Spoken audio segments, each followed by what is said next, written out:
Hello dear students, midnight সানস্টাডিতে তোমাদের সবাইকে স্বাগত জানাই। তো তোমাদের এনএমএস পরীক্ষায় যারা যারা পাশ করেছো তাদের বেশ কিছু প্রশ্ন রয়েছে। যেমন অনেকে বলছে যে আমি এত নম্বর পেয়েছি, আমার যে মানে মেরিট লিস্ট যেটার বেরিয়েছে, যে পিডিএফটা বেরিয়েছে সেখানে হয়তো অনেকে বলছে যে আমার নাম আছে, কিন্তু আমি কি স্কলারশিপটা পাবো? তোমাদের এই ডাউটটা অনেকের রয়ে গেছে।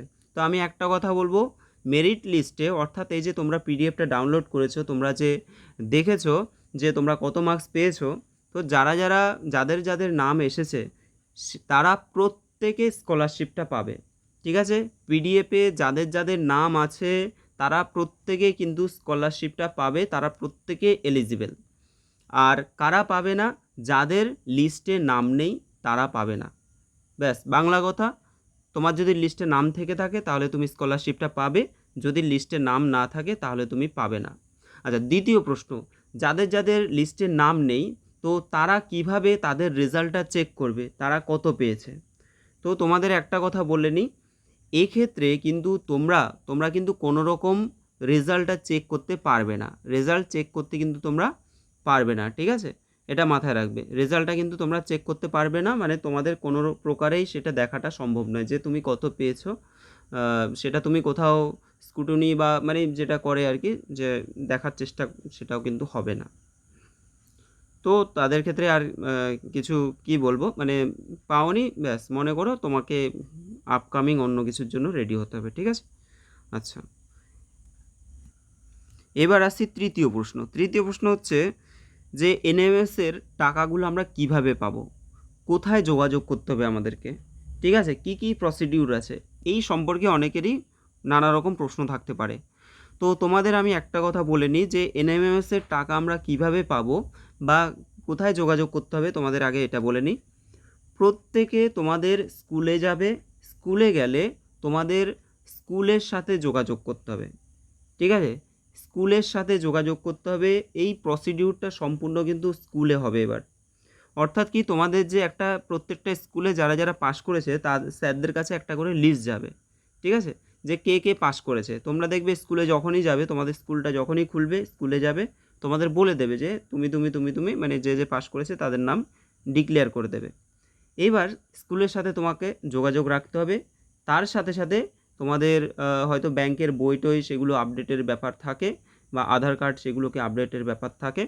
তো সেগুলো স্কুলের সাথে যোগাযোগ করতে হবে। আর হচ্ছে কখনো কখনো সাইবার ক্যাফে, সেখানে তোমাদেরকে যখন যেটা বলবে সেই আপডেটটা তোমাদের দিতে হবে, বা সেইভাবে সেভাবে কাজগুলো করতে হবে, ঠিক আছে? তো এটা সম্পূর্ণ তাহলে স্কুলের ওপরে আর হচ্ছে সাইবার ক্যাফে, ব্যাস। তাহলে এটা বলে দিলাম যে কোথায় যোগাযোগ করবে আর টাকাটা তোমরা কিভাবে পাবে। তো সে যে প্রসেসটা বললাম সেভাবেই তোমরা কিন্তু এটা হয়ে যাবে তোমাদের, ঠিক আছে?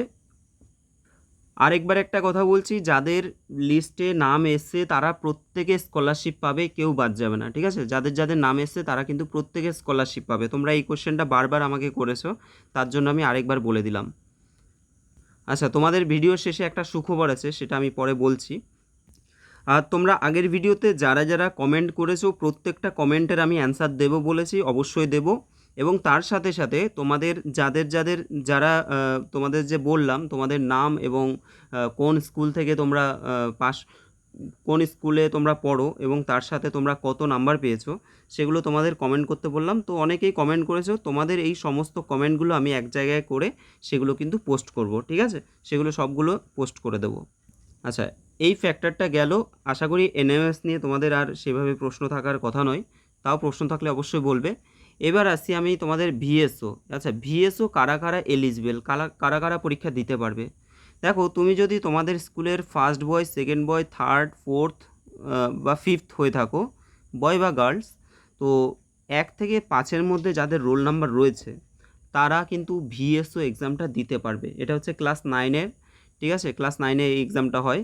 তো ভিএসও যেটা বিদ্যাসাগর সায়েন্স অলিম্পিয়াড, সেটা কিন্তু তোমরা যারা 1 থেকে 5 নাম্বার রোল যাদের রয়েছে তারা দিতে পারবে। তবে এখানে যদি কেউ ধরো 1 থেকে 5-এর মধ্যে কেউ যদি না দিয়ে থাকে, ধরো একজন এখানে আছে হয়তো 3জন ফর্ম ফিল আপ করছে, 3জন এক্সাম দিতে চাইছে, বাকি 2জন দিতে চাইছে না, তখন কিন্তু তার পরের যে রোল নাম্বারগুলো আছে তারা কিন্তু এক্সামটা চাইলে দিতে পারবে, ঠিক আছে? আর ভিএসও কবে ফর্ম ফিল আপ হবে এখনও আমার কাছে কোনো আপডেট আসেনি, তবে খুব তাড়াতাড়িই হবে। ঠিক আছে, আমি একটু আপডেট নিয়ে তোমাদের ভিএসও সম্পর্কে বলে দেবো যে কবে ফর্ম ফিল আপ হতে চলেছে। ঠিক আছে, আমার কাছে এখনও যেহেতু আপডেট আসেনি তাই আমি এখনও বলতে পারছি না। আচ্ছা, ভিএসওর জন্য কে কী বই কিনেছো সেটা আমাকে কমেন্ট করবে। ভিএসওর জন্য আমি মার্কেটে একটাই বাংলা ভার্সানে একটা বই দেখলাম, তবে আমাদের কিন্তু ভিএসওর জন্য অনেক অ্যাডভান্স লেভেলের প্রশ্ন কিন্তু সলভ করতে হবে, তোমাদের বলেছি অলরেডি আমি। আর যারা ক্লাস এইটে উঠেছো, যারা ক্লাস এইটে উঠেছো আর কি, আপকামিং এনএমএমএস দেবে, তো তাদের জন্য অবশ্যই ক্লাস তোমরা পাবে। অল্প অল্প করে আমি ক্লাস দিচ্ছি, এরপরে প্রচুর ক্লাস পাবে। এবার তোমাদের সুখবরটা বলি। সুখবরটা কি একটু গেস করো। সুখবরটা হচ্ছে তোমাদের আবার ডিজিটাল বোর্ডে কিন্তু ক্লাস হবে। ঠিক আছে, আবার কিন্তু ডিজিটাল বোর্ড আসতে চলেছে। ডিজিটাল বোর্ড আর কিছুদিন ওয়েট করে যাও, আর তোমরা 7 থেকে 10টা দিন ওয়েট করো, দেখবে ডিজিটাল বোর্ড চলে এসছে। ঠিক আছে, 10টা দিন ধরো ওয়েট করো, ডিজিটাল বোর্ডে আমি ক্লাস করতে চলেছি। এটাই হচ্ছে তোমাদের সুখবর।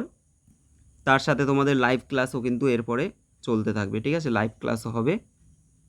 এরপরেও যদি কারো কোনো প্রশ্ন থাকে তোমরা করতে পারো। ঠিক আছে, কারো যদি কোনো রকম কোনো কিছু জানার থাকে সেটা অবশ্যই কমেন্ট করবে। আর তোমাদের আগের ভিডিওটার আমি যা যা বললাম প্রত্যেকটা কমেন্টের আমি কিন্তু অ্যান্সার দেব। ওকে, আজকের জন্য এখানে দেখা হচ্ছে তোমাদের সাথে পরের ভিডিওতে। প্রত্যেকে ভালো থেকো, এনজয় করো।